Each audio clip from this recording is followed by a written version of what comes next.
going to show you how to wind a yarn ball. Sometimes it's not possible to have it wound at the shop, or you find yourself with not enough time to wait for the yarn to be wound, or you're just home and have some yarn from your stash that you're ready to use, but it's still in skein form. And so to start this, I'm going to show you a hand wound center pole ball. Now this, I wound it by hand, and I can use it just like a yarn cake because the yarn is coming right from the middle of the ball. And that's so it's similar to how the yarn balls get wound at the shop on our yarn winder. So to start, you need to open up your skein and wrap it onto something that will help it hold its shape.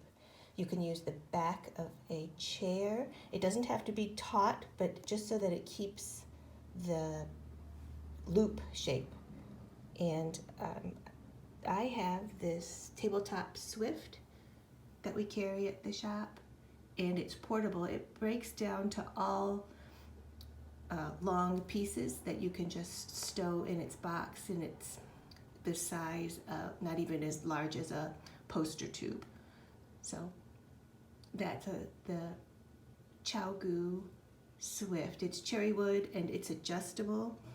There are the pegs, the tall pegs that you see can be adjusted so you can hold some tension on your skein, and so that's going to hold my yarn while I wind my center pole ball here. And the way that you begin is you find the tail of your yarn, and you then, I am right-handed, so I'm going to use my right hand to wind and my left hand to hold the yarn ball. I've got the tail of my skein, and I'm pinching it on the palm of my hand with my fingers. I'm going to wind around my thumb. This is going to become the tail that will be the center pole. So you begin by winding a few times around your thumb loosely. It doesn't have to be tight at all. And I use my index finger over here to cause sort of a diagonal wind.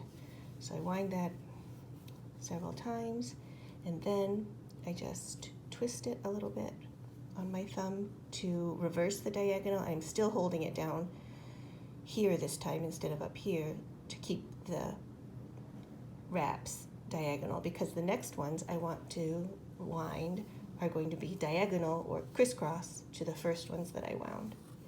So I just wind several more times that way. And then once that feels similar to the first set, I just twist it a little bit. Maybe it's not fully a half twist, but maybe, a third of the way around again, and just keep on wrapping.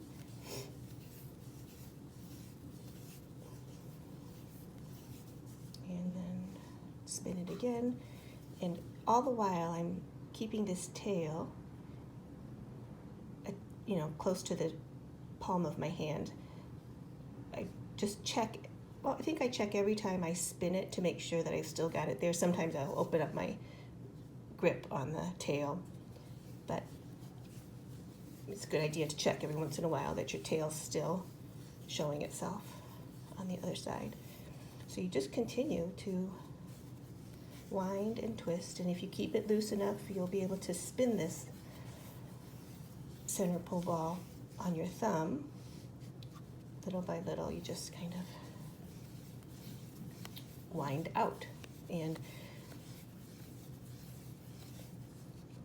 the spinning kind of keeps the cake balanced so you don't get too much of a oddball shape, or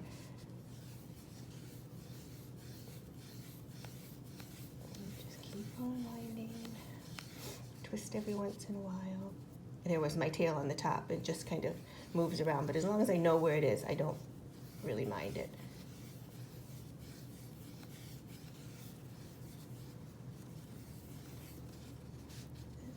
Now you can see that this ball, because I've got the swift holding on to my yarn, it's giving some nice tension to it. It's really making a nice compact ball. The gray one that I showed you earlier, I wound that off the back of a chair, and the chair was not wide enough to hold that skein with any tension, so it was a little bit loose, and so that's why that one is much bigger. So you just continue like this all the way until the end of your skein. You can balance it out. If it gets a little bit off kilter, you can just, you know, wind fewer on certain rounds or wind more on other rounds and kind of balance it out. It's a good way to get to see the wool too. If you have a pretty skein like this one, this is Brooklyn Tweed Shelter, and it's got so many pretty nubs of extra colors and little strands of shading, so you really can get to know what's in your yarn. It can be a nice experience to watch your wool as you wind it up into a ball this way.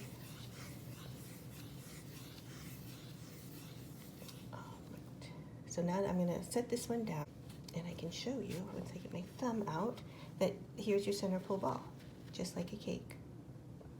All right, now we're going to take that portable swift over to my ball winder.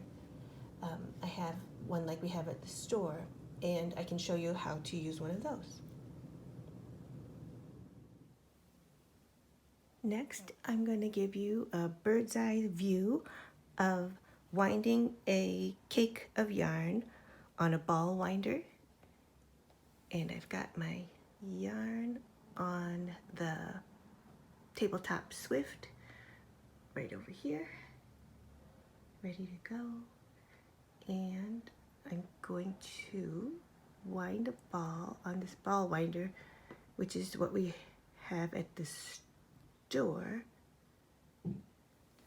And so you just get your tail of yarn from your skein, and you thread it through the coil that helps to tension the yarn coming from the swift.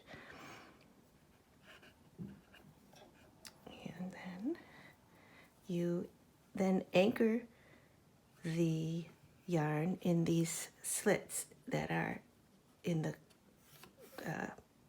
cylinder part of the winder.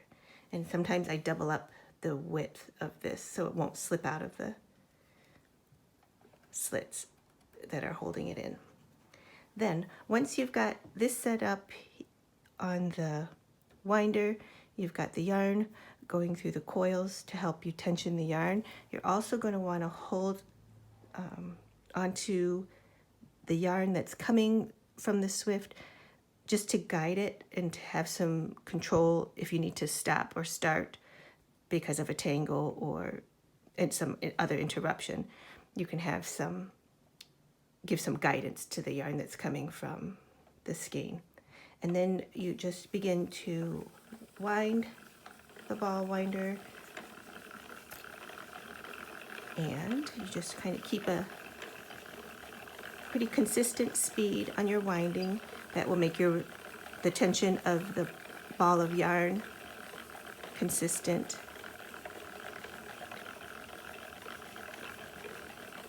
And you just wind this until your ball is finished.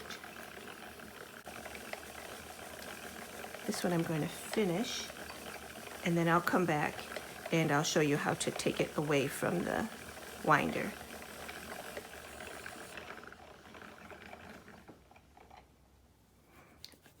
All right, so now we finished winding this onto the ball winder, and we've got this part that we anchored here. So what you do is you detach that, And then you carefully slide the cake, kind of support the bottom of it, and slide it off of the center, like so. And there you've got your center pole ball. This one is the outside tail, so you just wrap that around the outside. And then the center pole is available to you here.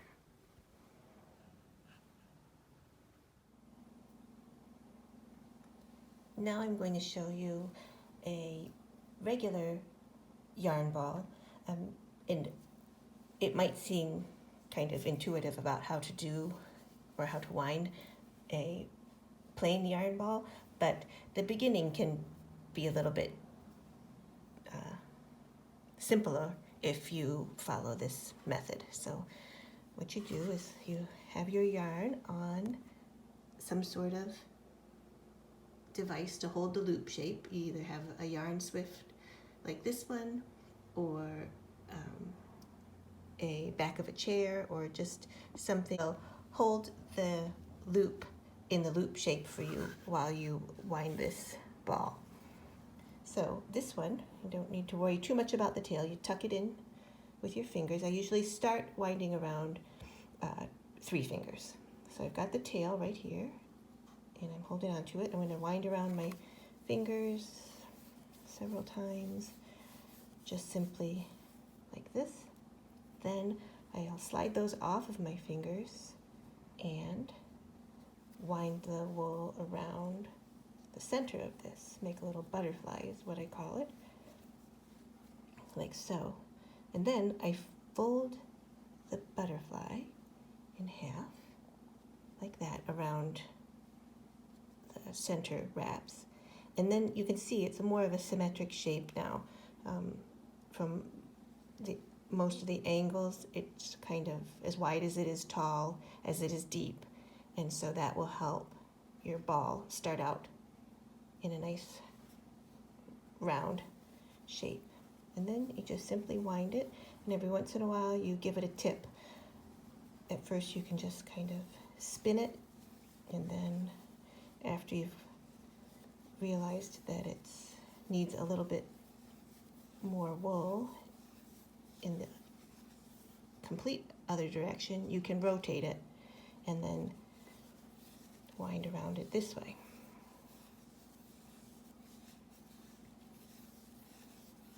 And spin it, or tip it. You can even just kind of rotate it while you're winding it after you get a hang of it, and try to achieve a nice round sphere. And then, so this will make a nice old school yarn ball that you pull from the outside, and the rest of it you can figure out. Thank you.